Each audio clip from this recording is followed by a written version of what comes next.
6 months and no racing, but the wait is now finally over. After putting in the hours for breeding, training and preparing the races, I was looking forward to watching the team fly home on the weekends, but to enjoy the race properly, the garden stadium needed work. Look at my amazing handiwork. Now the race was postponed. It was meant to be today, but the weather's a bit shit, so it's going tomorrow instead. So what I've got to do now is clean the birds out, because I've been concentrating on getting this concrete path done. The birds haven't been cleaned out for the last few days and it shows. So I put on all my PPE, so it's a good idea to have a mask and also this overcoat. Now if I'm just feeding them or changing the drinker or whatever, I don't bother masking up, but when I'm cleaning them out, I'm in there for a prolonged period and I don't fancy all that bloom in my lungs. I've basically been screwing this board up just to cover this up when I let the hens and cocks out, so they don't see each other when they're coming to land. They cling to this, trying to get to each other rather than going into the trap. So I'm going to talk about this more later on. Right then, boys. Last year I had good success with racing the cocks on widowhood.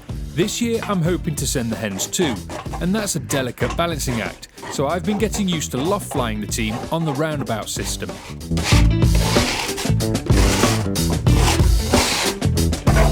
Also, now we've got no young birds in here, I can take these boxes down and put V-perches back up, or something that stops the hens pairing up. Look how nice that is now. Lovely clean floor.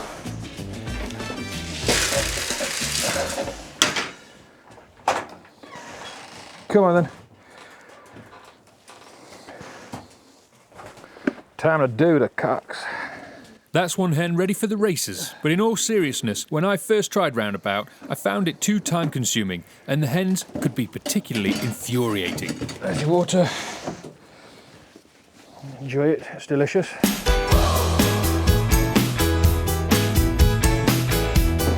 Right.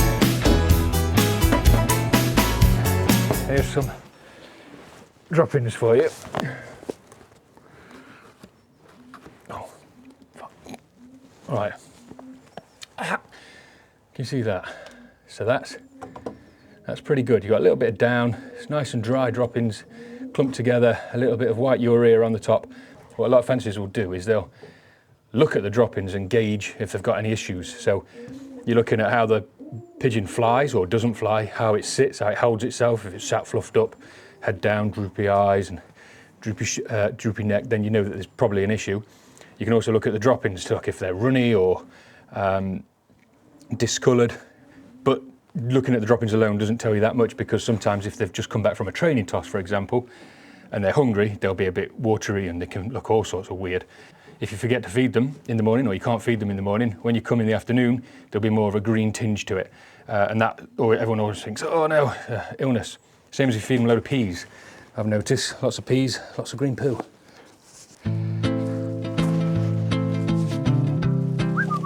Come on then. Come in. Come on.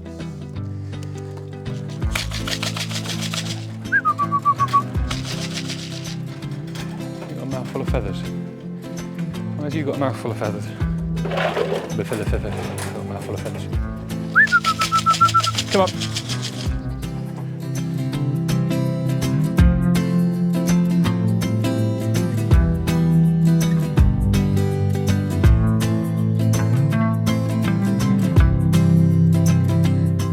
They don't seem like they want to come in.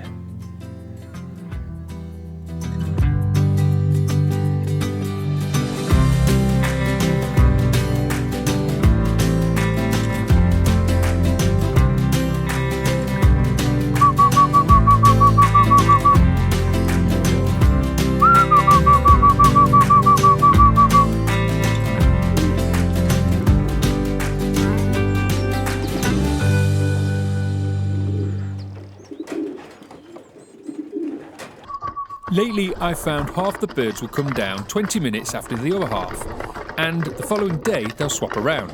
I wonder if this is a drawback to feeding in the trough. Will those that stay out longer today be hungrier tomorrow and so trap faster? Nice warm day today, so I've given the birds a bath. At least the cocks anyway. Ooh.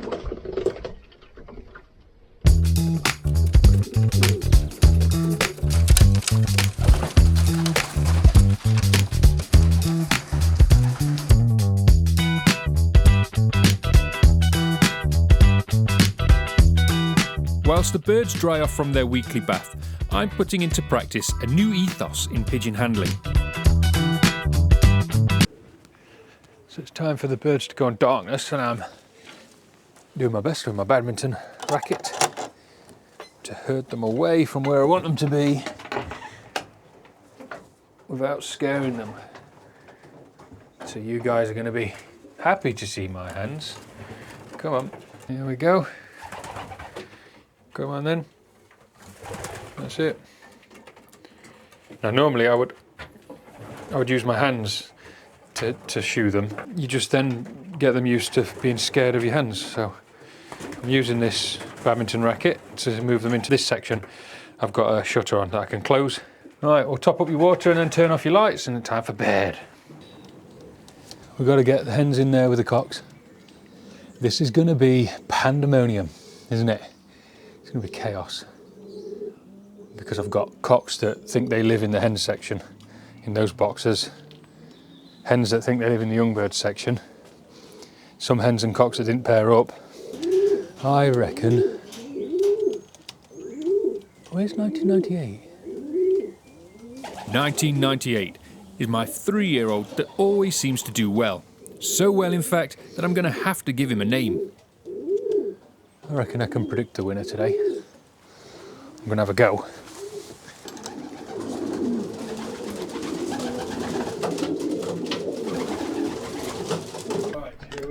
Anyone with a Loft knows that being in a confined space with excitable pigeons flapping around is a bit like being whipped in the eyeballs with a tea towel. You know what's going on, don't you?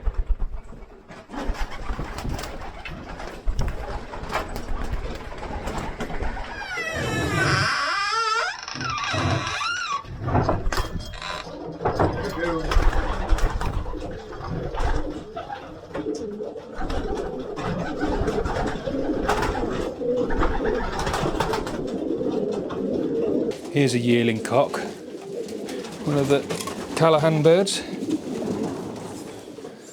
Don't expect him to come back at a rapid rate of knots, really. You're meant to be for like 500 miles, not 50.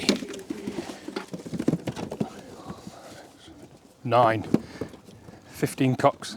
Although I'm planning on sending the hens at some point too, they're not fit enough, having only been loft flown for a couple of weeks. So tomorrow, it's a boys' club. All 15 are going the 51 miles to Wetherby.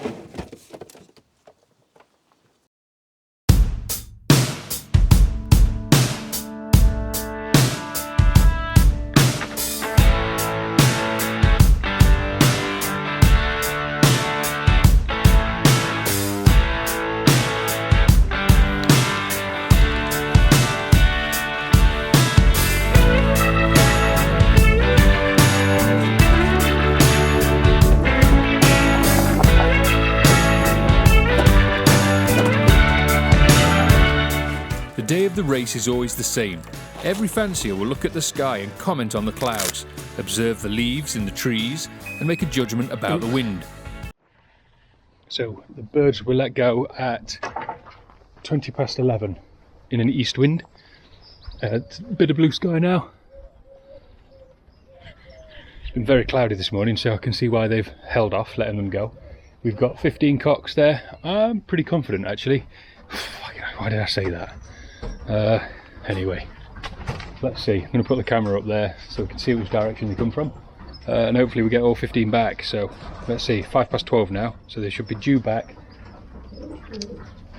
If they're doing well, they should be any minute now. Right, we're ready, aren't we, Rufus? Nope, because I need to get the dropper. Right, now we're ready. Bugger off. Oh, food. Someone said to me, you've got months and months and months to plan, and everything always seems to be a rush in the last minute.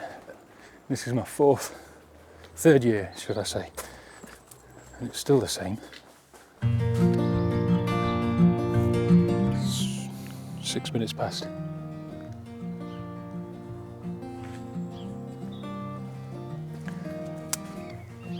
Let's just sit down and be calm, shall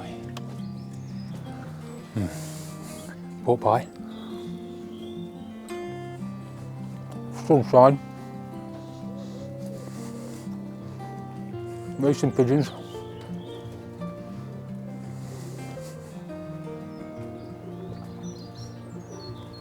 It's a bloody awful pork pie though.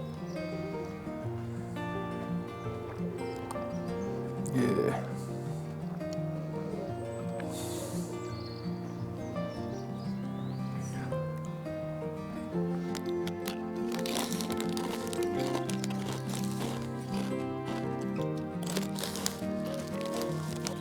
I mean, it's an easterly wind, so it doesn't favour us, but it's not very far and there's not much wind, so in theory we've got just as much chance as anybody. What's that?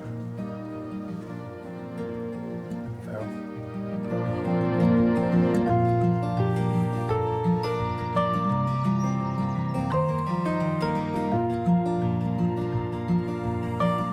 On some of these training sessions I've been stood here and they've come, you know, a foot above the rooftops and I can see them straight down.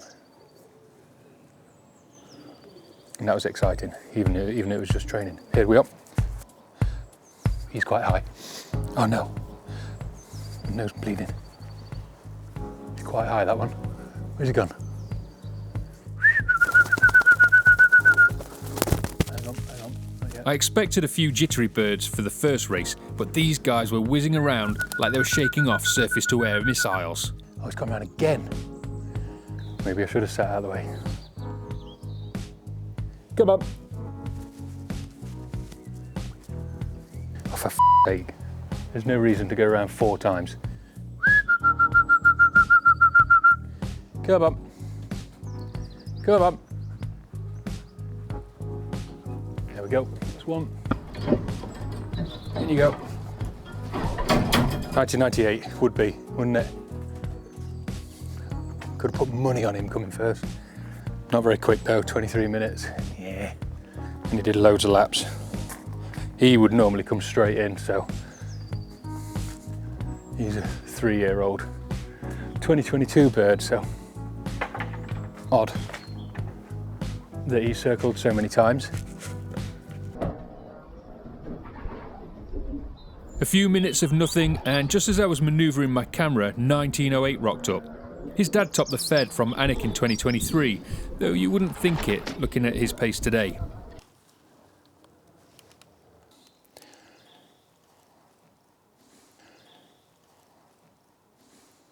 Going in.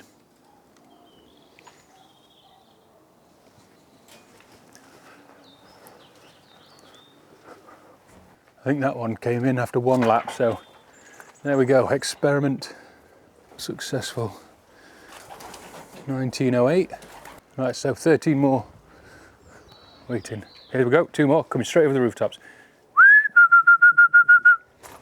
Looks like they've come in the training.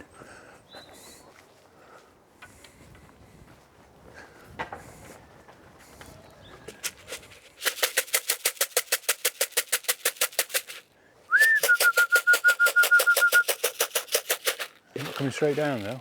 So far, all the birds were high and flighty.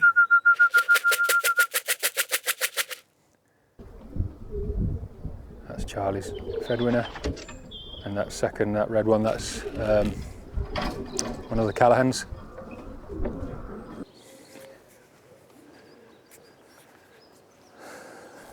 $11 still out. Here's another one. Come on, you're going fast.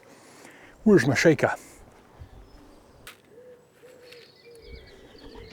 I know you're not meant to have favourites, but he is one of my favourites. A beautiful looking bird. Just clock. Even though the birds were timing quite late, they were flying around so fast that I could hear the wind whistling through their wings. Whoa. They were racing all right, but I suspect they'd gone too far offline before breaking away. He's landed while I've been up there before. On top of my head, they're all a bit nervous.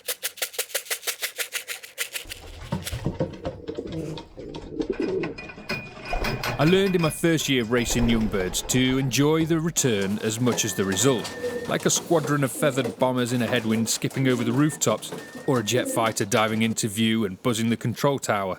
A stylish arrival is what I want. Here's another one. Whoa, look at that. Christ, he's going some.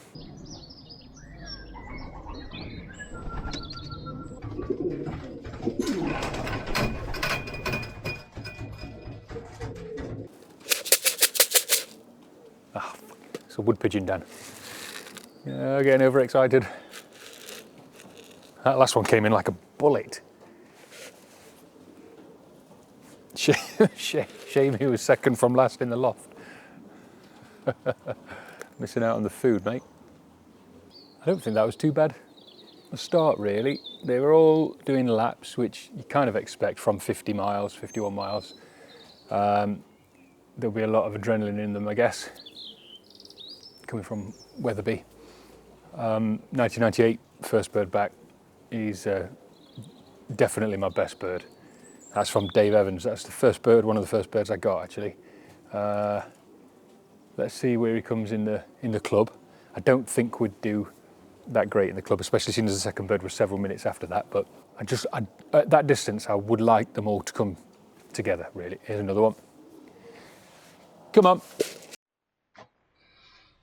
Right, so this is us, and this is where we raced from today. So, as you can see, we are to the east of the liberation point, and I think I'm one of the most easterly lofts in the club, but the race is going to be won by the clubs down here on the sort of west of me, because it was an easterly wind coming down this way, although it wasn't super strong. So next week we are in Darlington, so almost double, not quite, but almost double the distance, and hopefully we'll send the hens to that one as well.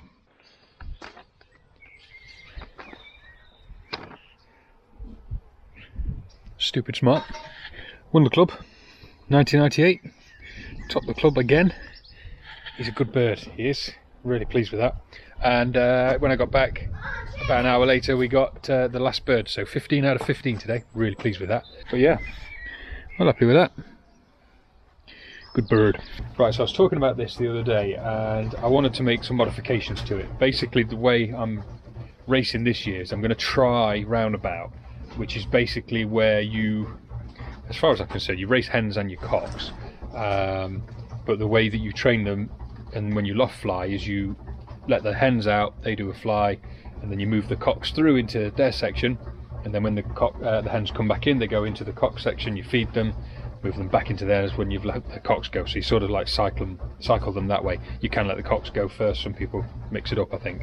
But the problem with doing that is, I found anyways, if I let the hens out in the morning, which is the way that this loft is designed, I have to wait for them to come in before I can let the cocks out, and there's always one or two that just won't come in. And once they've learned that if they don't come in, I'll have to let the cocks out anyway, then they get to play around with the cocks, and so it doesn't work. So but I have to do that with this system.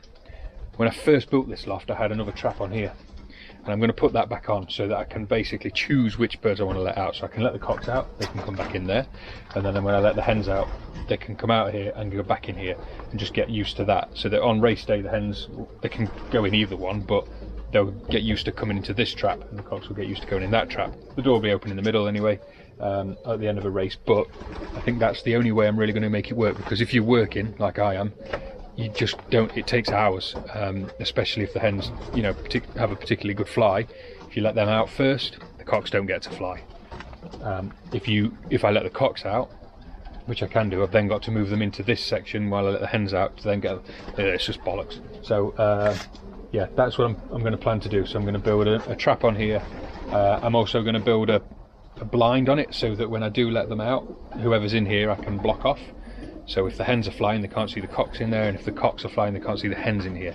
I think that'll help as well. So that's my project for this weekend coming. Well, I remember there's a Facebook page, How to Train Your Pigeon. If you want to join that, then come along, answer the questions on that. And sometimes I will turn off, I won't let people that have only just set up an account or don't have a profile photo on there, just to try and keep the spammers away. So I know that some people have messaged and said they've answered the questions, so if you've done that, then I'll let them in. But otherwise, we've got to try and stop the dodgy accounts getting in.